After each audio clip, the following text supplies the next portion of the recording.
우리 태극목장 주간 예배 주신 하나님의 말씀은 다니엘서 8장 1절에서 8절의 말씀입니다. 우리가 한 목소리로 함께 읽도록 하겠습니다. 다니엘서 8장 1절에서 8절의 말씀입니다. 벨사살이 왕위에 오른 지 3년이 되는 해에 나 다니엘은 처음 본 것에 이어 두 번째로 환상을 보았다. 환상 속에서 보니 나는 엘람 지방 수산성 올레 강가에 서 있었다. 내가 눈을 들어보니 강가에 서 있는데 그 순양에게는 뿔이 둘 있었고 그 뿔이 둘 다 길었는데 한 뿔은 다른 뿔보다 더 길었다. 그 긴 것이 나중에 나온 것이다.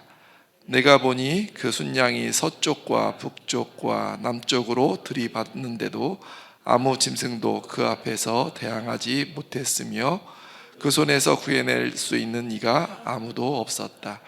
그 순양은 자기 마음대로 하며 더욱 강해졌다. 이것이 무엇을 뜻하는지 알아보려고 생각에 잠겨 있을 때에 순념소 한 마리가 서쪽으로부터 올라와서 땅에 두루다니는데 얼마나 빨리 달리는지 발이 땅에 닿지 않았다. 두 눈 사이에는 뿔 하나가 뚜렷이 보였다. 이 순염소가 두 뿔을 가진 순양, 곧 내가 강가에 서 있는 것을 본 그 순양에게 다가가서 성난 힘으로 달려들었다. 내가 보니 그 순염소가 순양에 가까이 가서 몹시 성을 내며 그 순양을 쳐서 두 뿔을 부수어 버렸다. 그 순양은 순염소와 맞서서 싸울 힘이 없었다.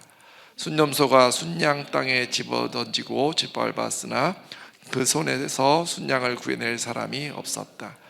순염소가 매우 강해지고 힘이 세어졌을 때에 그 큰 뿔이 부러지고 그 자리에 뚜렷하게 보이는 뿔렛이 하늘 사방으로 뻗으면서 돋아났다. 아멘. 오늘은 저희가 다니엘서 8장을 볼 터인데요, 1장부터 7장까지는 다니엘서가 아람어로 쓰여져 있습니다. 그리고 8장부터 12장까지는 히브리어로 쓰여져 있어요. 그래서 다니엘이 7장까지는 아람어로 쓰고, 그리고 8장부터 12장까지는 이제 히브리어로 썼던 그런 목적이 있지요.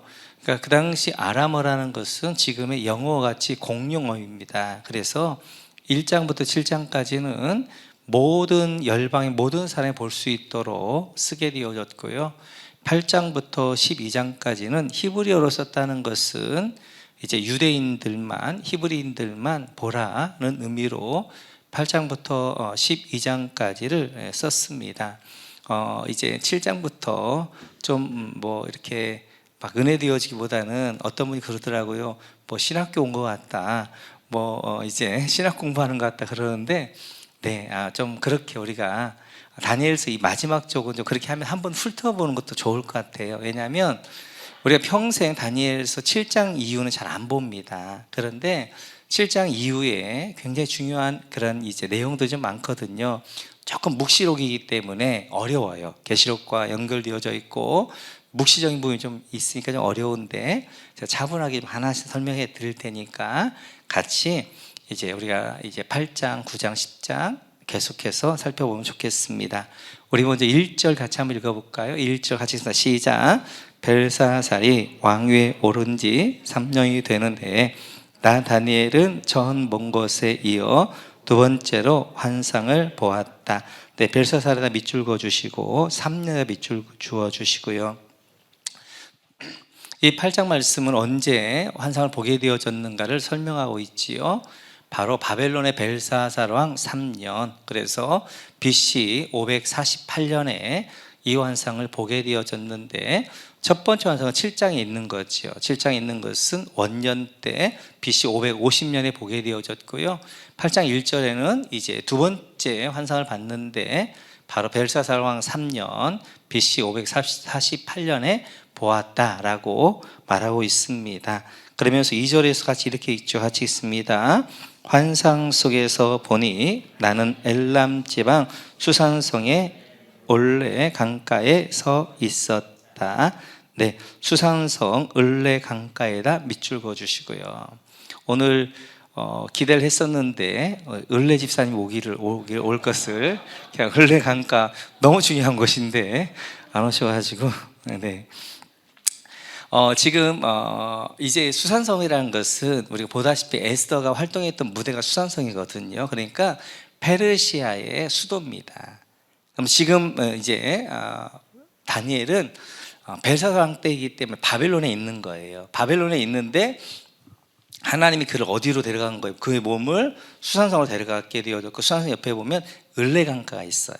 을레강가에 서서 이제는 환상을 보는 것입니다. 대부분 환상들이 다 어디서 보이냐면 강가에서 보여요. 강가에서.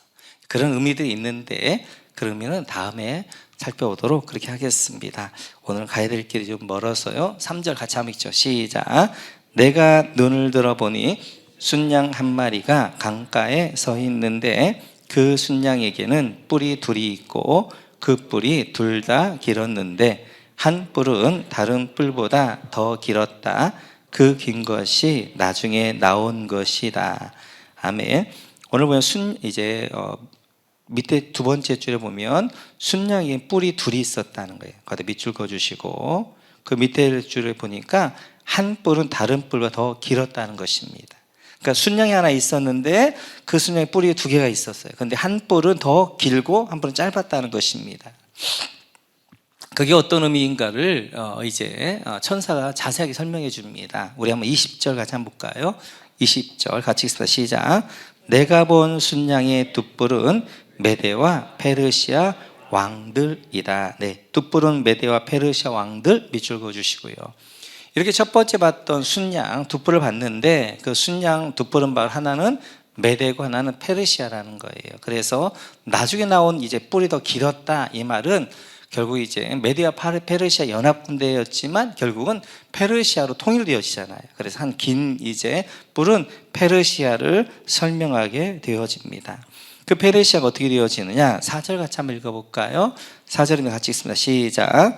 내가 보니 그 순양이 서쪽과 북쪽과 남쪽으로 들이받는데도 아무 짐승도 그 앞에서 대항하지 못했으며 그 손에서 구해낼 수 있는 이가 아무도 없었다. 그 순양은 자기 마음대로 하며 더욱 강해졌다. 여러분 서쪽과 북쪽과 남쪽으로 들이받는데도 밑줄 그어주시고 절로 밑줄 쪽에 보면 더욱 강해졌다. 밑줄 그어주시고 이렇게 이제 순양이 있었는데 이 뿔을 가지고 어떻게 하는 거예요? 원래 양은 남을 잘 안 받습니다. 그죠? 이제 뿔도 이렇게 둥글게 되어져. 이 뿔은 양은 지금 이렇게 뿔이 좀 섰던 것 같아요. 그래서 서쪽 이제 그리스도 쪽으로 그리고 북쪽 저기 러시아 쪽으로 남쪽 애굽 쪽으로 들이받게 되어지면서 확장이 가게 되어지죠.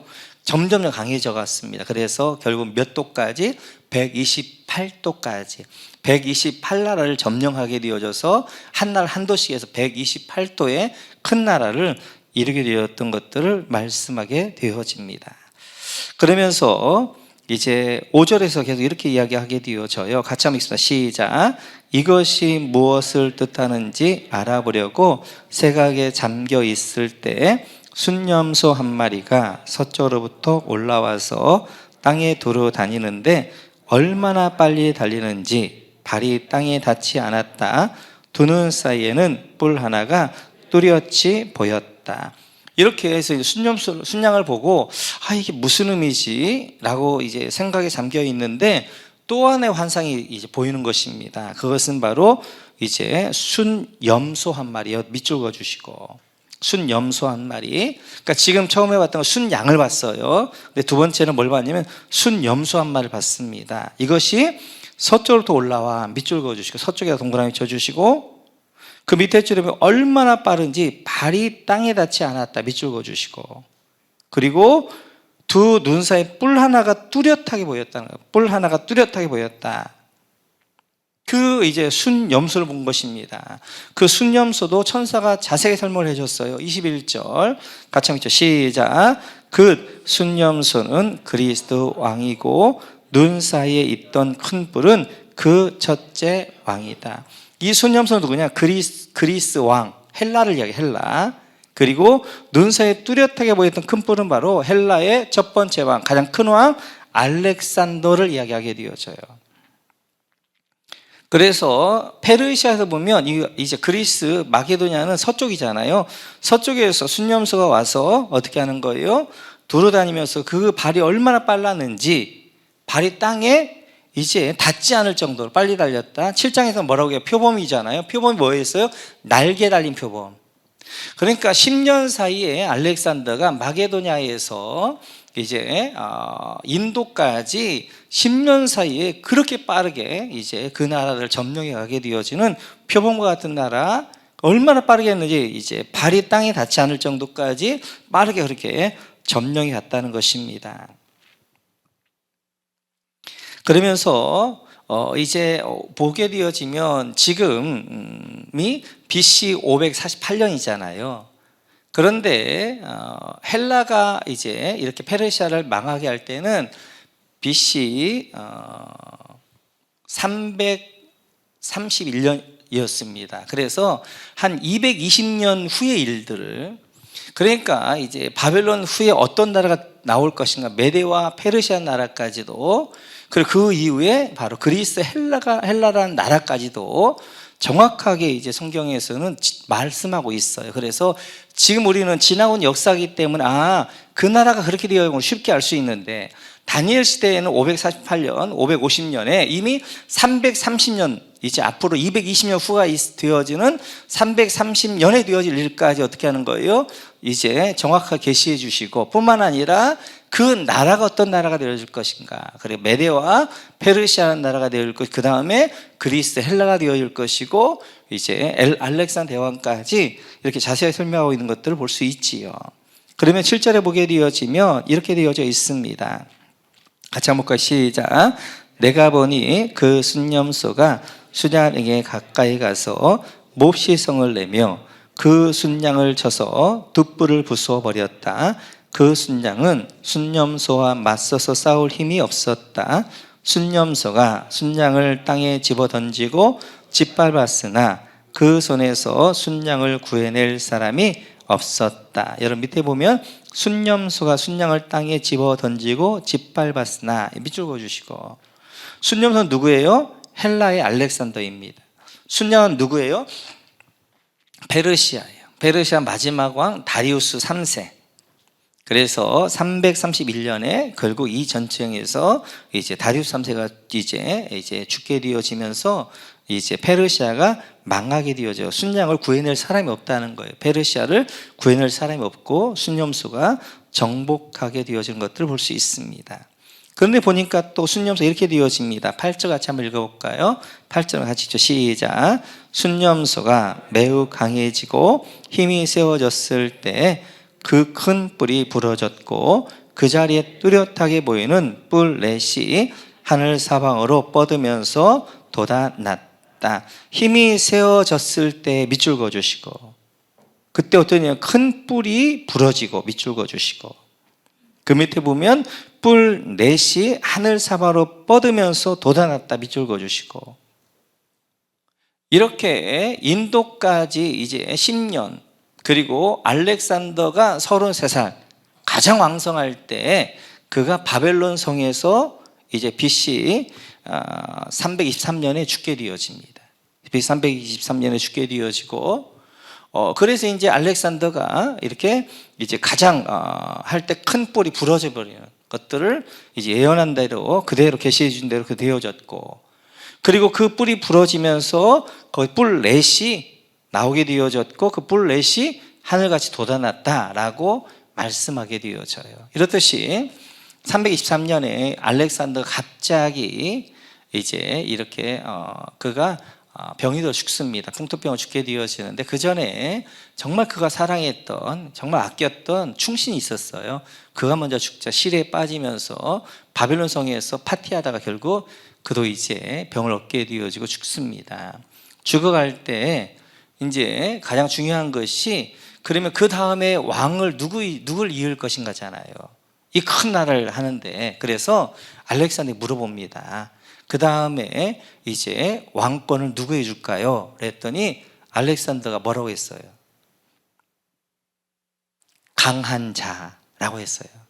그러니까 강한 자가 그 다음 후계자다라고 하게 되어졌고, 그래서 네 장군이 서로 이제 그렇게 이제 강한 자가 후계자다 그랬더니 이제 거기에 있었던 장군들이 다 뭐라고 그랬어요? 바로 나네 그랬던 거예요. 자기가 다 강한 자가 되어진 거예요. 그래서 이제 이렇게 싸움하다가 결국 20년이 지난 301년에 네 나라로 나눠지죠. 그래서 이제 정통성을 가지고 있었던 마게도냐 중심으로 그리스 쪽에는 카산더가, 그리고 터키 쪽에는 이제 리시마쿠스가, 그리고 시리아와 동쪽에는 셀루쿠스가, 애굽과 이쪽에는 이제 프톨레미가, 이렇게 네 나라로 나눠져서 이제 나라가 되어집니다. 그런 이야기가 지금 다니엘서에 지금 550년에 300년에 있어야 될 이야기, 250년 후에 있어야 될 이야기를 정확하게 설명하게 되어져요. 그러면서 이제 9절 같이 한번 읽어볼까요? 9절 같이 읽죠. 시작. 그 가운데 하나에서 또 다른 뿔 하나가 작게 돋기 시작하였으나 남쪽과 동쪽과 영광스러운 땅 쪽으로 크게 뻗어 나갔다. 그 가운데 하나가 뭐냐면 이제 셀루쿠스 이제 나라입니다. 그 나라에서 또 다른 뿔 하나가 돋기 시작해요. 그게 누구냐면 안티오쿠스 4세예요. 안티오쿠스 4세 에피파네스, 그가 이제 셀루쿠스 왕이 되어지면서 어떻게 하는 거예요? 남쪽 동쪽 영광스러운 땅, 이 영광스러운 땅은 어디예요? 성전인 예루살렘까지. 사실 프톨레미 쪽이었는데 셀루쿠스가 안티오파네스 이제 안티오쿠스 4세가 그 땅까지 점령하게 되어집니다. 교회에서는 대부분의 구약과 신약의 중간사는 잘 이야기하지 않아요. 왜냐하면 다니엘서 7장 이유를 잘 설교하지 않으니까. 그래서 말라기까지 이야기는 많이 합니다. 근데 말라기 이후에 예수님 오실 때까지 400년에 있었던 이야기는 잘 하지 않는데, 그 이야기 어디 나오냐? 다니엘서 나오는 거예요. 다니엘서. 그래서 이제 헬라가 하면서 이제 셀루쿠스에서 바로 안티오쿠스 4세에 대한 이야기가 여기서 나오게 되어져요. 안티오쿠스 4세는 굉장히 중요한 인물입니다. 그리고 중간사를 좀 충분히 이해해야 그 다음에 신약이 이해가 되어져요. 신약의 배경들은 중간사를 해야 돼요. 그렇기 때문에 저희 교회는 어성경을 많이 하셔서 신약할 때 이제 신구약 중간사를 하잖아요. 중간사를 잘 연결해야 됩니다. 왜냐하면 우리는 대부분 교회들이 말라기까지 성경이 있으면 말라기까지는 설교를 해요. 그리고 이제 마태복음을 하면서 말라기에서 마태복음까지 400년의 시간이 빠져 있단 말이에요. 이 빠져 있는 시간이 어디 설명하고 있냐면 다니엘 설명하고 있는 거예요. 그래, 이게 중요한 거예요. 그래서 이제 바로 이 안티오쿠스 4세에 대한 이야기, 에티파네스에 대한 이야기가 여기 나오는 거예요. 그래서 이제 뿔이 돋아났는데 그 안티오쿠스 4세가 이제 세력을 넓혀가죠. 그래서 남쪽으로 동쪽으로 영광스러운 땅 예루살렘까지 점령하게 되었습니다.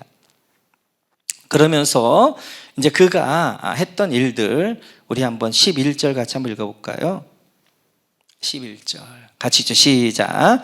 그것이 마치 하늘 군대를 주관하시는 분만큼이나 강해진 듯 하더니 그분에게 매일 드리는 제사마저 없애버리고 그분의 성전도 파괴하였다.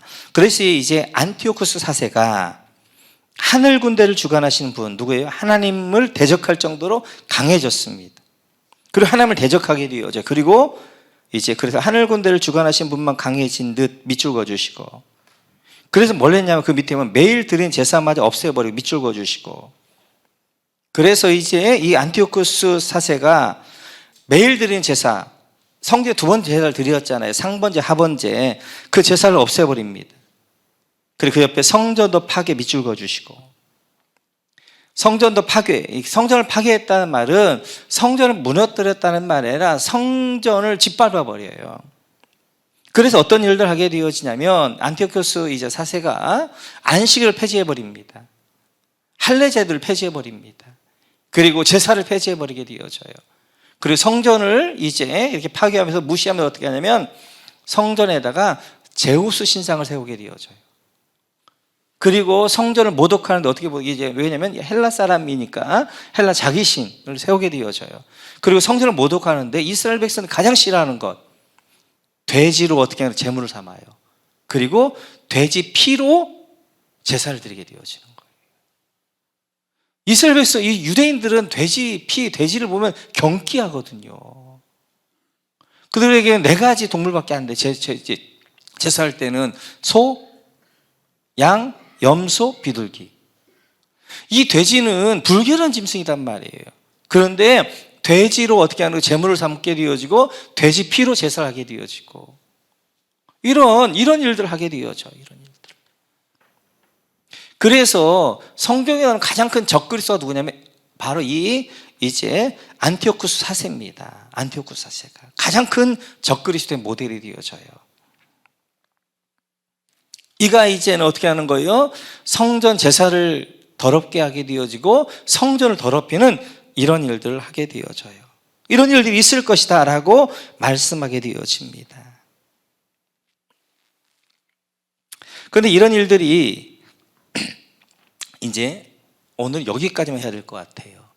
그러면 지금 이제 12절까지 보면서 그렇다면 이렇게 지금 다니엘이 8장에 설명하고 있는 것이 앞으로 이제 바벨론을 무너뜨리고 그리고 메대와 파사가 일어날 것이다. 그리고 그 이후에 헬라라는 나라가 일어날 것이고 알렉산더 대왕이 있을 것이고 그 알렉산더가 젊은 나이에 죽게 되어지면서 4나라로 나눠질 것이고 그 4나라 가운데 이제 셀루쿠스에서 이제 안티오쿠스 4세가 나올 것이고 이제 그거 이렇게 역사를 설명하기 위해서 다니엘을 쓰고 있냐는 거예요.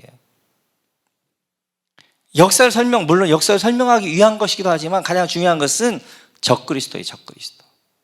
적그리스도가 어떤 존재인가? 적그리스도가 어떻게 할 것인가에 대한 이야기를 하면서 이때 예수님 오기 전에 적그리스도, 초림의 적그리스도가 안티오쿠스 4세가 되어지고 재림에 오신 예수님 오기 전에 오는 것이 적그리스도가 되어져요. 그래서 바로 초림의 예수님 오기 전에 이제 이 안티오쿠스가 보게 되어지면 그가 활동했던 때가 175년부터 163년까지 12년 동안 왕권이 있게 되어지는데 BC 때 예수님 오기 전에 100년 전에 오게 되어지는데 그가 이제 적그리스도의 모습을 보여주면서 마지막 때 적그리스도가 뭘 할 것인가를 설명하게 되어져요. 다음 주에는 그러면 이런 역사적 배경을 가지고 그러면 지금 다니엘은 이 환상을 통하여서 하나님 뭘 말씀하고 싶어 하는가, 적그리스도가 어떻게 활동하게 되어지고 적그리스도가 우리를 어떻게 핍박할 것인가 하는 것들에 대해서는 다음 주에 살펴보도록 하겠습니다.